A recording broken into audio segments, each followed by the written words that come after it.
여러분은 자신보다 뛰어난 사람, 특히 자신과 같은 분야에서 뛰어난 사람을 만나면 어떤 느낌이 드시나요?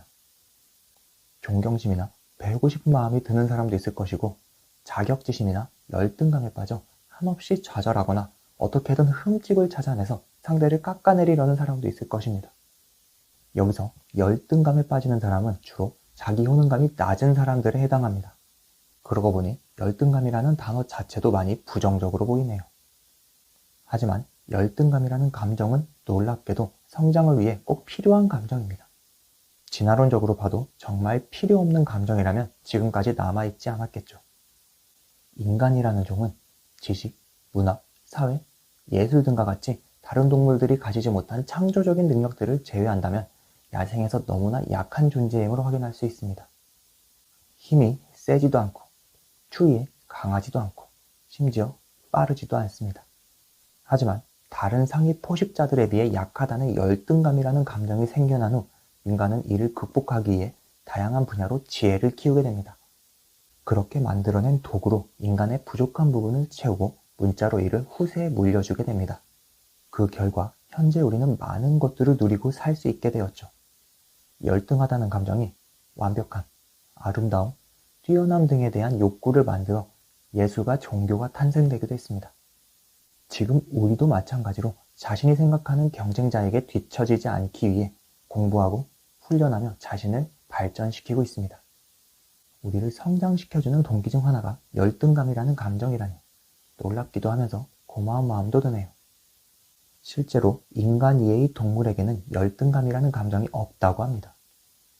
인간은 열등감이 있는 존재이기에 다른 종에 비해 좀 더 발전하고 진보했는지도 모르겠네요. 하지만 이 열등감을 잘못 사용하면 자신을 파괴하는 병이 될 수도 있습니다. 이미 적지 않은 사람들이 열등감으로 자신을 파괴하고 있죠. 왜 저 사람은 나보다 멋질까? 저 사람은 나보다 몸매도 좋네. 나는 저 사람처럼 노래도 잘하지 못하네. 나는 왜 아무리 열심히 해도 저 사람보다 성적이 낮을까? 이런 생각들처럼 말입니다. 열등감으로 인한 이런 식의 사고는 일상을 파괴하고 만족감을 빼앗아가며 행복이라는 감정은 오로지 남보다 우위를 점할 때에만 생겨나게 됩니다. 안타깝게도 이 세상 어떤 분야든 간에 절대적인 우위는 없습니다.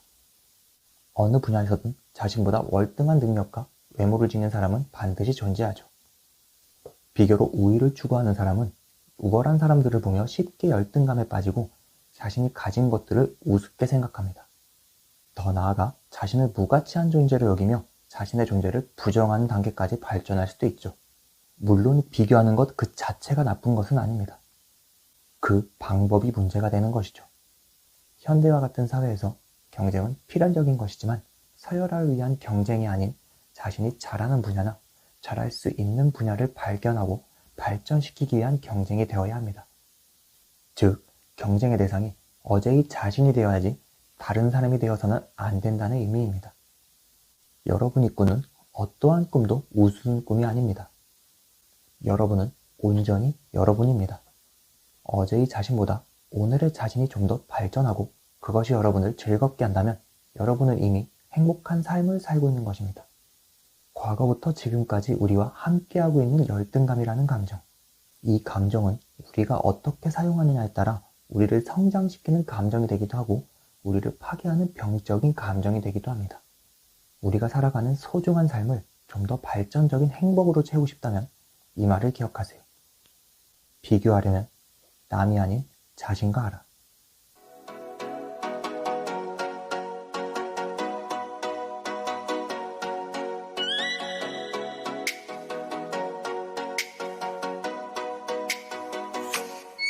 Oh, let me up with a bright smile on now. Put me in the dark.